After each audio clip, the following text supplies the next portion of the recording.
जय मसीह। आज 2 सेप्टेम्बर 2020 तदनुसार 17 भाद्र 2077 बुधबार। आज हामी माथिल्लो कोठाबाट हेर्नेछौँ। आजको शीर्षक छ एक अर्कालाई प्रेम गर्नु। आज हामी परमेश्वरको वचन लुका 6को 27 देखि 36 सम्म पाठ गर्नेछौँ। तर तिमी सुन्नेहरूलाई म भन्दछु, आफ्ना शत्रुलाई प्रेम गर र घृणा गर्नेहरूलाई भलाइ गर, सराप्नेहरूलाई आशीर्वाद देऊ, दुर्व्यवहार गर्नेहरूका निम्ति प्रार्थना गर। तिमीलाई एउटा गालामा चड्काउनेलाई अर्को पनि थापिदेऊ र तिम्रो खास्टो खोज्नेलाई तिम्रो दौरा पनि लान देऊ। तिमीसित माग्ने हरेकलाई देऊ र तिम्रो चिजबिज लानेसँग फेरि नमाग। जसो मानिसहरूले तिमीहरूसँग गरून् भन्ने तिमीहरू इच्छा गर्दछौ, तिमीहरूले पनि तिनीहरूसँग त्यसै गर।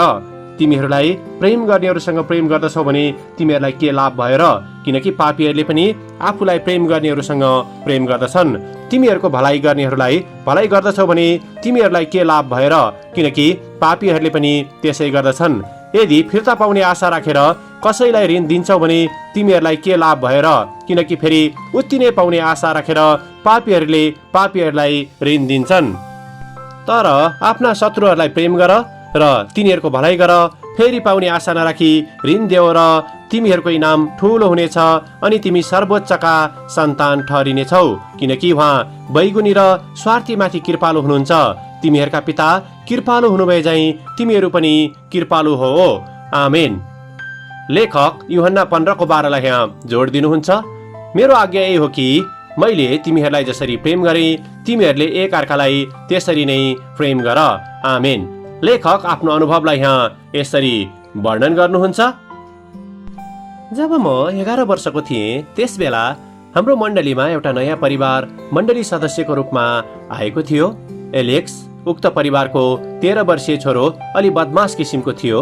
एलेक्स धेरै हल्ला गर्ने र अपरिपक्व भएको कारणले गर्दा प्राय म उसको वरिपरि रहन मन पराउँदिन थिएँ। तर केही महिनापछि मेरी आमाले मलाई एउटा दिउँसो एलेक्ससँग समय बिताऊ भनी मलाई भन्नुभएको थियो र त्यो कुरा मलाई फिटिक्कै मन परेको थिएन।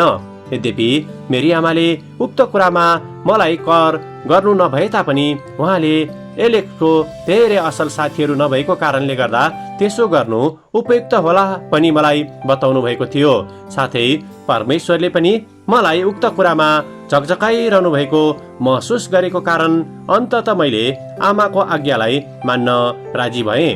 तर उक्त दिन मैले सोचे भन्दा निकै फरक हुन गयो, किनभने एलेक्स र मैले निकै रमाइलो गरी त्यो दिउँसोको समय बिताउन सकेका थियौँ र त्यसपछिको दिनदेखि उसँग मैले धेरै समय बिताउन थालेँ। साथै आजको दिनसम्म पनि ऊ मेरो असल मित्रहरू मध्येका एउटा निकै असल मित्रको रूपमा रहेका छन्। परमेश्वरले हामी सबैलाई एक अर्कालाई प्रेम गर्नको निम्ति बोलाहट दिनुहुँदछ।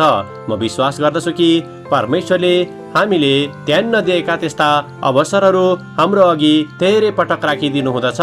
हो, कहिलेकाहीँ जब आफूभन्दा फरक व्यक्तित्वको मानिसहरूको वरिपरि हुन म चाहदिन, तब म एलेक्ससँग धेरै अघि बिताएको त्यस दिउँसोको समयको सम्झना गर्दछु, जसबाट हामी एक अर्काको निम्ति आशिषित असल मित्रहरू बन्न पुगेका थियौँ र जसबाट परमेश्वरले मलाई निशर्त प्रेम गर्नुहुँदछ भन्ने कुराको बारेमा म सम्झना गर्न सक्दछु। त्यसैले मभन्दा फरक व्यक्तिहरूलाई प्रेम गर्नको निम्ति मलाई के कुराले रोक्न सक्छ र? आमेन। आजको विचार, परमेश्वरले मलाई नसोचेको मित्रताबाट पनि आशिषित तुल्याउन सक्नुहुँदछ। प्रार्थना। प्यारो परमेश्वर, नयाँ मित्रता प्रति खुल्ला हुन र तपाईले हामीलाई प्रकट गर्नुभएको प्रेम जसरी नै अरूहरूलाई प्रेम दर्शाउनको निम्ति हामी हरेकलाई सहायता गर्नुहोस्, येशूको नाउँमा। आमेन। आजको लेखक गेब हर्मन, दक्षिण डाकोटा, अमेरिका। आजको प्रार्थनाको विषय, मभन्दा फरक मानिसहरूको निम्ति।